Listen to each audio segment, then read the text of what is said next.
Okay, so we've done the warm-up and now you're going to get down to the actual workout. If you're familiar with something called a superset, that means we're going to be doing 2 exercises back to back. And usually we do an upper body and a lower body. And we can normally get a lot more done in a very short period of time.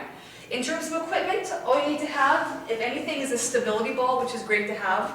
Again, you're looking probably at around a 45 or 55-inch ball for your size. In terms of equipment, you can do things body weight, which will be, again, I'll show you mostly body weight things. If you have some equipment, you can grab some dumbbells or a weight plate. That'll be just fine as well. You want to keep it pretty basic in case you don't have the equipment, but also offer you some options in case you do as well. So the first thing we're going to be doing is going to be doing a basic squat. Now again, we did the squats in the warm-up, we're going to do them again, and we're going to pair that with a push-up, and that will make a superset.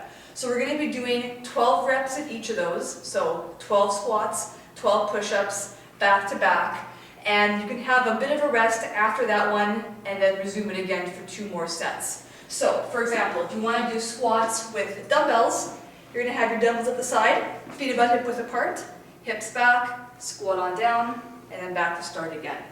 So I'll just go through one quick sequence of this so you have an idea what it's like.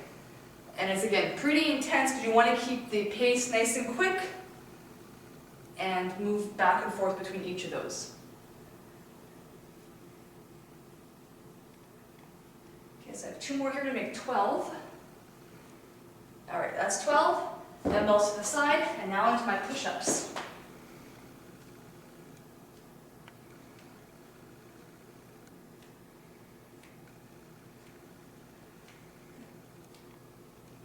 All right, so that would be an example of one superset. So going from the squats and to the push-ups. You do those back to back 3 times, and that will be superset number 1.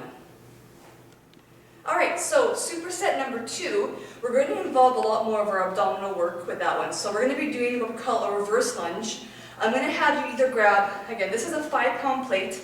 You can also grab, a dumbbell. This is 8 pounds. You can grab a dumbbell, or if you have a heavy book at home or something, just to hang in front of you. The longer your body is, the more your abdominals have to work to be engaged.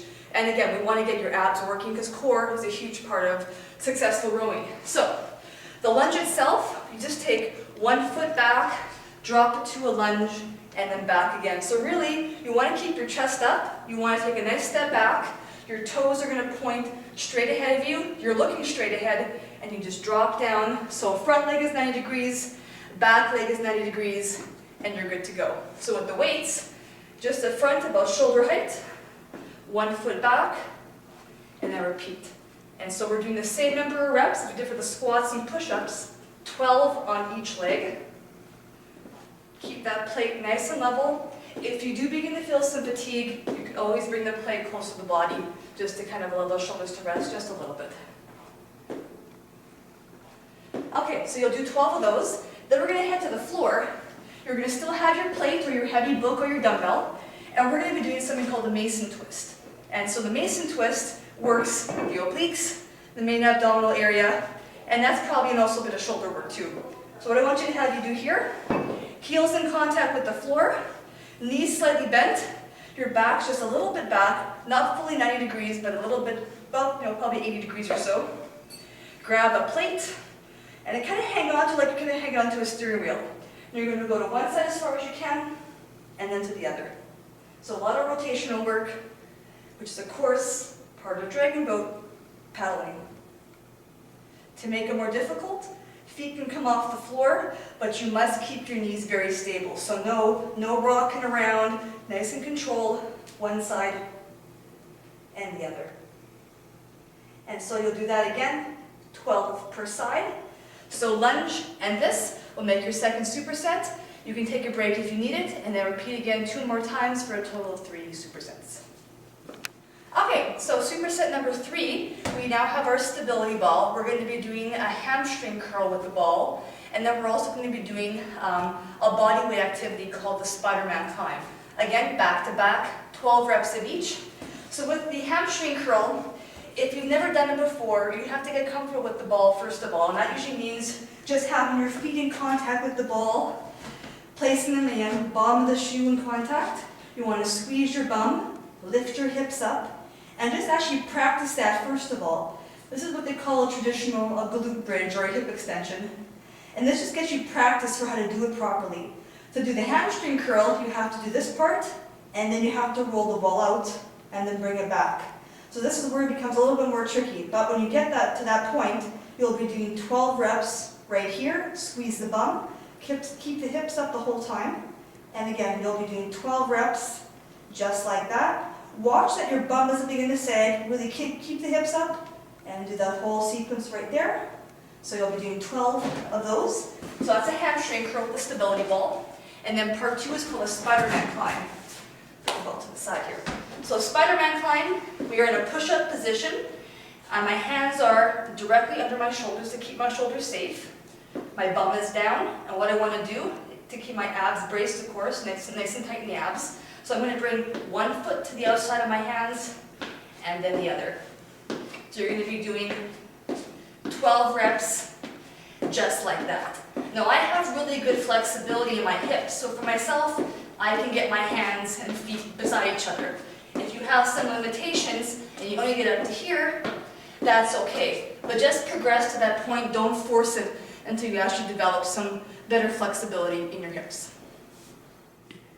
Alright, so the final superset, number 4. If you have a dumbbell, this will be a great time for that. We're going to be doing something called a dumbbell swing. A lot of times they also use kettlebells, but again, if you don't have a kettlebell, a dumbbell is the next best option. And actually, I love dumbbell swings anyway. So we're going to have, this one involves basically total body. Quads, the glutes, the abs are tight, and the shoulders and arms actually also help out as well. So a lot of work is going on.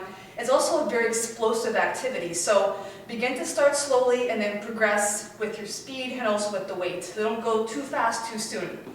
I'll show you a demo first of all, and then I'll explain how it actually, what everything happens here. So an actual dumbbell swing. I'm going to grab the dumbbell like making a, grabbing a handle or something. In front, I come down, and then I bring the dumbbell through a swing, through momentum, up to about shoulder height. So what's happening here in the process, I'm actually doing a bit of a squat. So I'm coming down, the dumbbell's going to come between my legs, and at the point I'm also looking straight ahead. So no slouching, nice and tall in the chest, shoulder blades back and down. I'm going to next squeeze my bum, and through momentum, I'm going to help me to bring the dumbbell back up to shoulder height. And so by doing this, I actually barely feel my shoulders doing the work for me. It's just my legs that power me up and get that dumbbell up to about shoulder height. So you'll be doing 12 of those. Again, for body weight, you can just clasp your hands and do the same kind of motion. It just gets you into the practice of actually trying to really engage your glutes when doing that. So that's the first one, and part 2 of this superset, we'll be doing a side plank with a leg lift. So, side plank works the obliques, a major core focus, so hips, abs, and shoulders get some work here. So for this one, elbow under my shoulder. I'm right now in a modified position, which means that my knees are stacked one on top of the other, my hips are off the floor, and I do the work this way.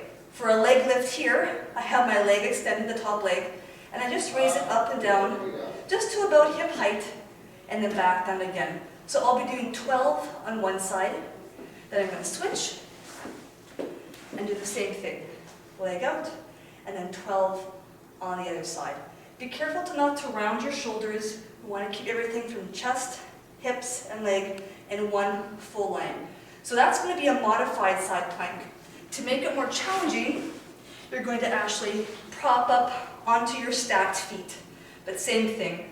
I like to have my hand above my head like a letter T almost, a nice long line, and do the same movement. Leg comes up, and then back down. It's very controlled.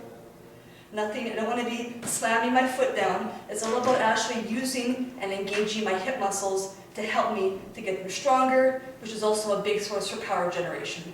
So again, you're going to be doing this one, 12 per side, and the dumbbell swings, and that will make up superset 4, and all 4 supersets will make you have one great workout to do as part of your second or third week of training. And again, it should take you about, if you're going at a good pace, with little to no rest, about 25 minutes to get through that entire program, no problem.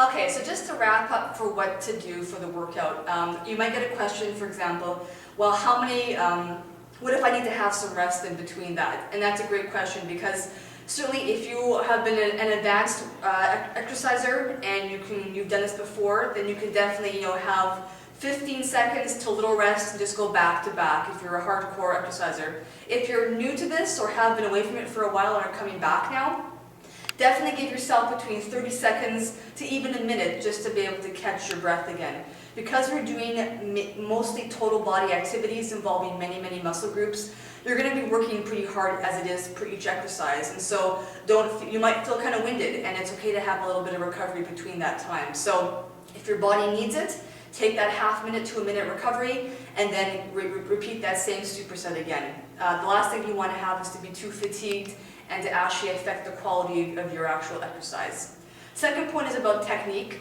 Really important to focus on the technique. I can't emphasize enough the points about, example, when I say shoulder blades back and down and a back long, we don't ever want to have ourselves slouched over when doing things, especially like doing the dumbbell swing, where a lot of forces are happening in the body. So you really have to focus on keeping, I like to say, pretend you have a hook under your sternum and it has to kind of pull up your chest a little bit. That will keep you naturally in a very tall position. And you want to try and maintain that always, and also keep your shoulder blades back and down. So that way you're going to be keeping your shoulders safe, you're going to engage the most strong muscles, your back muscles, and your abdominals by doing that. So always watch the form. When doing a plank or when doing like the Spider-Man climbs, keep your bum low, really engage the abs. And I use a word like brace, but when you brace your abs, you want to think about if someone was going to punch you in the stomach, the automatic response is to kind of clench up a little bit. And that's what you want to do. You don't want to suck in your stomach, you want to just clench. It should be tight. It should feel like you have a corset around your body. It's nice and tight. And that's what you want to try and recreate every time you do, whether it's doing a Spider-Man climb or a side plank, whatever it is, keeping the abdominal area tight. And finally, for repetitions, 12 reps means, again, 12 full squats coming down and back up. For a Spider-Man climb, that means 12 on each leg. For the side plank, 12 per leg. And you'll do it that way. All right, so that would be the wrap up for this first week of workouts. For duration, we're probably looking at start off with at least 2 times a week. If you're going to be doing a Tuesday and a Thursday, at least give yourself a 24-hour period of recovery between them. If you have time for a 3-day workout, then maybe try doing a Monday, Wednesday, Friday spread. But either way, give yourself always at least 1 day of recovery between doing a workout so your body has a chance to recover, because that's actually when you get stronger, is when you actually have recovery time. So don't forget to do that, okay? And this is Sarah from Sweatmarks at the Wellba Club with Carol Filming, and I hope this helps you. And if you have any questions, just shoot me an email to sarah@sweatmarks.com. Take care, guys.